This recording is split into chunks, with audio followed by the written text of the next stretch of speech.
What's up, guys? Welcome back to my channel, and if you're new here, then welcome to a little corner of the internet. Today we're going to be watching a video titled "Every Insanely Well-Designed American City Explained in 9 Minutes," which I feel like all of these cities are cities that I would love to visit. Chicago, we also watched a video about how the city was made, which is kind of insane. Like, it was nearly done from scratch, so it's pretty much perfect when it comes to like the roads. Everything just aligns perfectly. But I haven't really heard about these other cities, so let's see what this video is about. Chicago, Illinois, burned completely to the ground in 1871, and that devastating disaster paradoxically became the greatest urban planning opportunity in American history. Daniel Burnham created the legendary Plan of Chicago in 1909, establishing fundamental principles that still actively guide development decisions today. The entire lakefront belongs permanently to everyone, not wealthy developers, not exclusive luxury hotels, not private beach clubs demanding membership fees. You can walk 25 miles of continuous public shoreline without encountering a single locked gate or membership requirement anywhere. Compare that welcoming reality to Miami, where imposing condominium towers aggressively block every decent ocean view from ordinary people who cannot afford waterfront property. Really? I mean, I guess there's obviously public beaches in Miami as well, but I have never like thought about this in this way until I saw that Chicago video and they said that it's public, because I feel like in Europe most like beachfronts are just like for the public, you know? Like I mean there are like, well, I don't know actually, now that I think about it, but I've never kind of seen any waterfront be private, like completely private, unless it's like a neighborhood or something like that. Chicago's logical street grid makes navigation incredibly simple for literally anyone who can perform basic counting. Every single block represents exactly I would still get lost in there. 100 addresses, so finding any destination requires elementary arithmetic instead of desperate GPS prayers and frustrating wrong turns. You have almost certainly felt frustrated at confusing city street layouts before in your life. Chicago systematically eliminated that universal frustration through pure mathematical logic applied consistently everywhere. The city invested heavily in elevated rail transit infrastructure when other American cities were gleefully ripping out their functional streetcar networks for automobile lanes.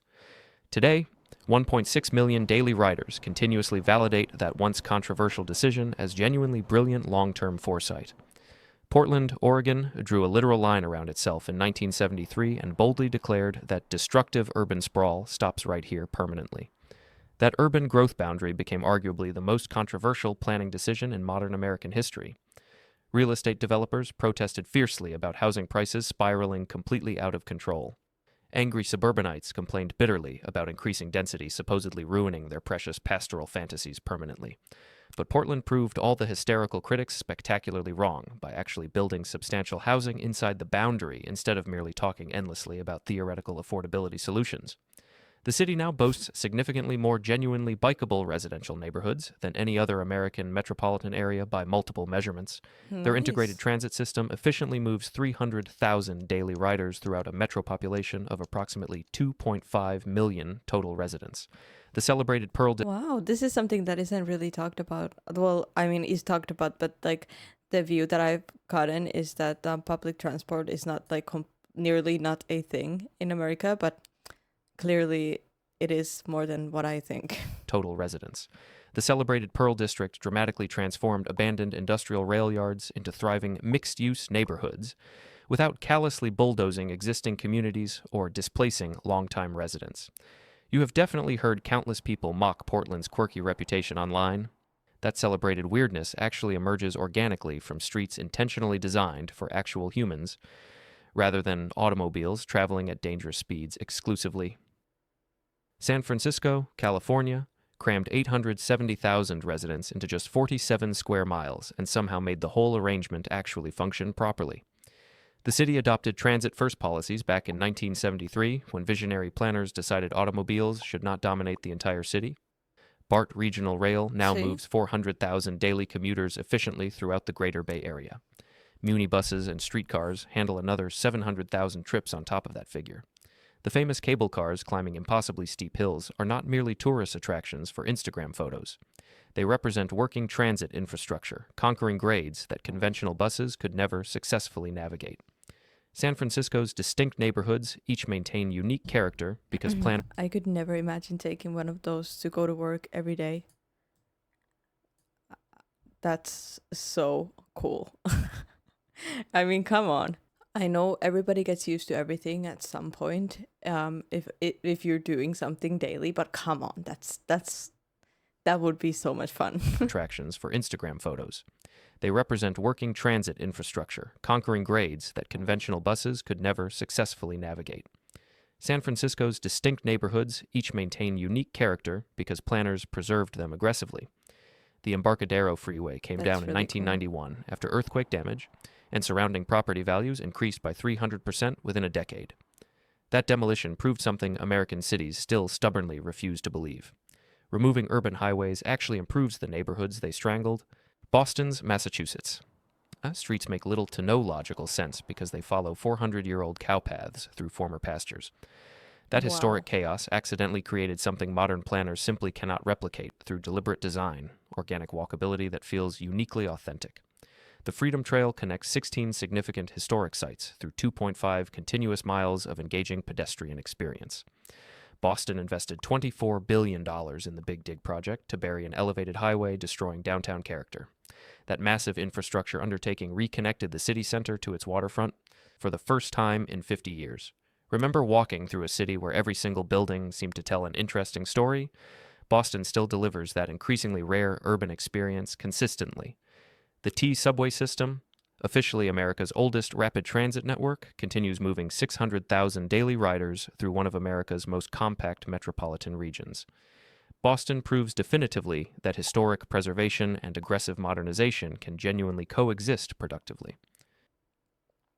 Charleston, South Carolina, essentially. I would love to visit Boston. It must be so beautiful. Can you hear me? Is my mic on?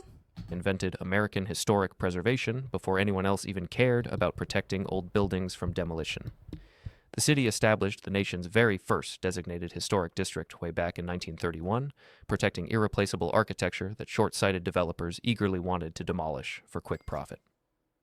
Those narrow streets and densely packed blocks now generate more tourism revenue per capita than nearly any other American destination. Charleston's signature single-house design turns cleverly sideways to the street, maximizing crucial airflow while simultaneously creating intimate, private outdoor courtyard spaces. Love it. You have likely walked through some generic American suburb wondering why everything felt soulless and forgettable. Unfortunately, I haven't, and if I did, I don't think I would think that is soulless. Charleston demonstrates precisely what happens when cities designed primarily for human comfort instead of automobile convenience exclusively. The city's successful model directly inspired Rosemary Beach and numerous other celebrated new urbanist developments attempting to recreate that walkable magic artificially. Savannah's Georgia founder James Oglethorpe designed something remarkable in 17... Isn't this have we watched a video on this? Because I remember saying, or maybe it's another beach front, but it looks kind of like this, and the houses there are incredible, like absolutely insane. Could you imagine living there? Like, no, nah. Savannah's Georgia founder James Oglethorpe designed something remarkable in 1733 that urban planners worldwide still study obsessively today. The city's 22 public squares create intimate neighborhood gathering centers distributed every few blocks throughout the historic core. Each square provides essential community space, welcome shade from brutal southern summers, and constant visual interest within walking distance of every resident.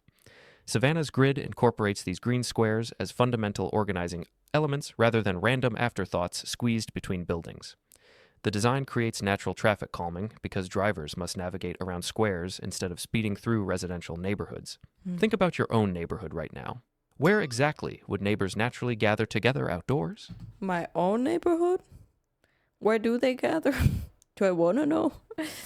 I don't know if I want to know. There are some parks here.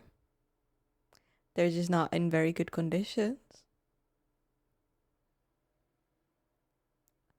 The beach? maybe. I don't know. I don't go outside. Don't ask me these questions. Savannah answered that question 300 years ago with elegant simplicity that modern suburban developments still desperately fail to replicate. Washington, D.C. Pierre L'Enfant designed Washington in 1791 specifically to impress important visitors and subtly intimidate foreign diplomats with American ambition. The dramatic diagonal avenues radiating outward from prominent traffic circles create stunning visual vistas terminating at significant monuments. That theatrical planning approach also delivered practical transportation benefits. Multiple alternative routes between destinations genuinely reduce citywide congestion. The National Mall provides 300 acres of magnificent public gathering space directly in the political heart of the nation. Washington's strict building height limit of 130 feet prevents skyscrapers from arrogantly overshadowing the Capitol Dome and historic monuments. That restriction simultaneously created consistent street walls and predictable density throughout downtown. Washington proves that symbolic civic planning and practical functional planning. Nice. I do like places that are predictable. I feel like it gives a good flow to a city, as if I knew anything about designing cities, but it sounds very nice. Throughout downtown. Washington proves that symbolic civic planning and practical functional planning can powerfully reinforce each other when executed thoughtfully. Madison, Wisconsin, constructed an entire thriving city on a narrow isthmus squeezed between two scenic lakes, and that geographic constraint became its greatest lasting planning advantage. The limited buildable land naturally forced higher density and effectively prevented suburban sprawl before that terminology even existed. State Street connects the imposing state capitol to the University of Wisconsin campus through an entirely pedestrian-only commercial corridor stretching 1 full mile. That walkable street generates substantially more retail activity than suburban 1 mile of walking? Oh. malls, occupying 3 times the physical footprint. Madison integrates its major research university directly into surrounding city fabric rather than isolating students behind institutional walls. The city's commitment to bicycle infrastructure created 75 continuous miles of paths connecting every neighborhood safely. Madison proves that Madison sounds like a healthy city. challenging geographic constraints can inspire remarkably creative urban solutions when planners embrace limitations rather than fighting against nature. Which American city do you think has the best design, and what makes it special? Let me know in the comments below. If you enjoyed this deep dive into urban planning, hit that like button and subscribe for more. Thanks for watching. Chicago. These are all it's so fascinating how, like, they were designed for complete different reasons and differently, but all have their, like, own, pros and I guess cons as well, but, mostly pros. I think my favorite, like, design-wise, or which I think sounded the best, is maybe Portland or Charleston. Something about, like, keeping the history there and, you know, making it human friendly is nice. But yeah, either way, guys, let me know if you're in one of the, have you visited some of these cities? What do you think? What are your thoughts? And thank you so much for joining me for this video. I really hope you enjoyed it. Please leave a like, subscribe if you haven't yet, and I'll see you guys in the next video.